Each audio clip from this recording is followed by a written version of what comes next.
So in between sound checks, we're here at Static with John Foxx. John, thank you so much for talking to us here at Liverpool Sound City. How are you? Pleasure. I'm fine, thanks. Yeah, good. Good. Now, I was reading in the brochure all about your, kind of your history and everything you've been up to. You've had a really varied career, haven't you? Mm. Created Ultravox and then left the band. Can you talk to us a little bit about those early days?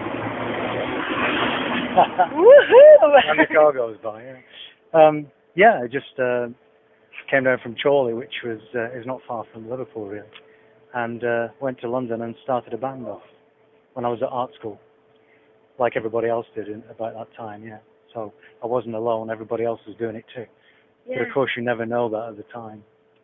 What kind of inspired you? I mean, you was at art school, so I'm assuming studying art. Yeah. So where did the music side come into it?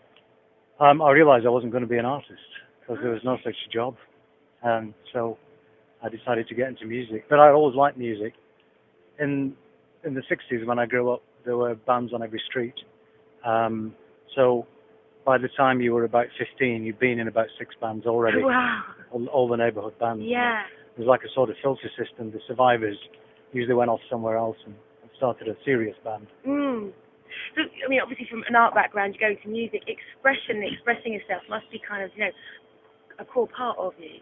I suppose so, yeah. I just like writing songs. It's like painting pictures. It's the same thing in another medium, It's not any different. Yeah. I mean, you've had a really varied career. There must be some, real high points and some real low points. How have you coped with those? How have you kind of got through? By trying to look outside yourself a bit, I suppose. That's what you try to do. Because if you get very self-centered, oddly enough, things can get miserable. So you need to look outwards, all the time. Just see what's happening and join in. And, it's really important to do that, I found. Yeah. It's very easy to get introverted, isn't it? And when you're in that state, it's quite hard to get out of it.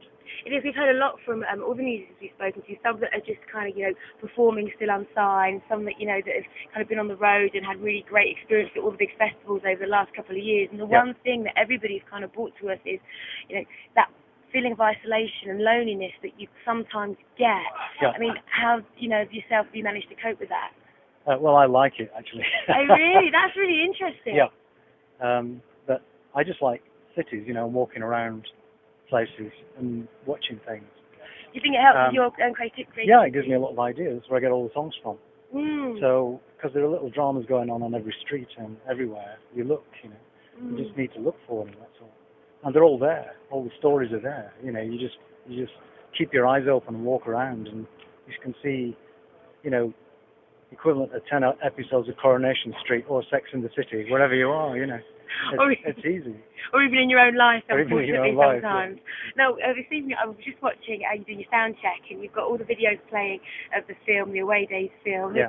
Is the whole visual concept as an artist that then turned into kind of a musician, is the whole visual idea of your performance really important to you? Yeah, it is, yeah. Because music's half visuals anyway, I think. It's,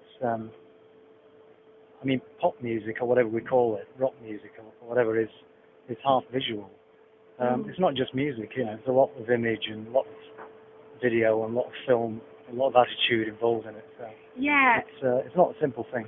I remember Mark Bolan being asked how much of what he did was music, and he said about 10%. It's a great. I guess that's about it. Great quote. You've kind of stepped aside from what's been going on and been quite individual in what you've done in a lot of your career. I mean, is that quite a scary thing to kind of stand outside of the crowd?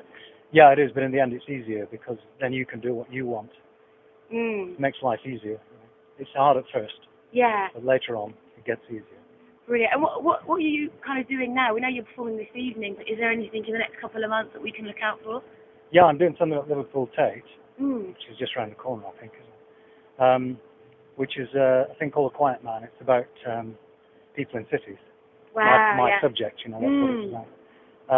And it's a film, some of which I shot 30 years ago in London, when I first came to London. And I found an old suit in an Oxfam shop, a grey suit, and made a whole sort of history for it, and got people to wear it and filmed them in that, and then made a story up about it. And it's been around for 30 years, and I've been writing this book for that long. without seriously thinking about ever releasing it. But some friends of mine did it as a radio show, and it seemed to work quite well. And that interested me again in it. So I pulled all the film together and made it into this beginning of the work, you know. So it's going to turn into something more interesting, I hope. Yeah, well, so it sounds extremely that's interesting. The beginning of it now. You just see the beginning at the Chasing. Oh, so it's only the beginning, and then there's going to be more to come. Yeah. It's just it's all the stitched up Super 8 stuff Oh, with music, live music. Yeah, and you're going to be doing the live music. And I'll be doing the live music, and we'll do some live film mixing as well with Brilliant. Carborn, who's a VJ, and but he's quite a slow-moving VJ. He can be very fast-moving if he wants to, but this material is very sort of luscious and slow, like old Super 8 slowed down, you know. So it's quite lush stuff, and it's quite raw at the edges as well in place. There's so much stuff going on for you. It's really exciting. But when I saw you do your sound check, there was all these buttons and things that you had. I mean, do you invent your own instruments? Is this stuff available? I mean, oh yeah, you can buy things. I use cheap stuff that you can buy in shops easily. Yeah, and just kind of but make if you it your amplify own. it turns into something else, you know. And you can change it around a bit as well sometimes. Yeah. This stuff really excites you as well. I can tell your eyes kind of like light up. Yeah, I like toys, you know, always did. But there are toys that you can do something new with. And people often despise cheap instruments, but I've always been into them, and I've got some great sounds out of them in the past. So Yeah. I keep looking at the bargain box.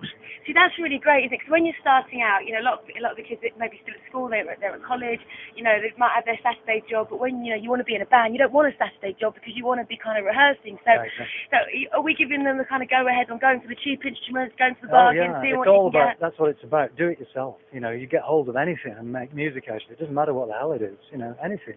Sort of cheap loops, generic software, junk, stuff you find in bargain shops and charity shops. You know, you can make music with anything. It doesn't matter. Brilliant. I'm really excited to see you this evening. Are you going to be able to go to the premiere at all? Yeah, we're going down there first. Brilliant. We enjoyed the film. We hooked up with all of the actors and everybody earlier on. They're a fab group. Enjoy the film and enjoy your set, because I know for a fact it's going to be amazing. All right. Thank you.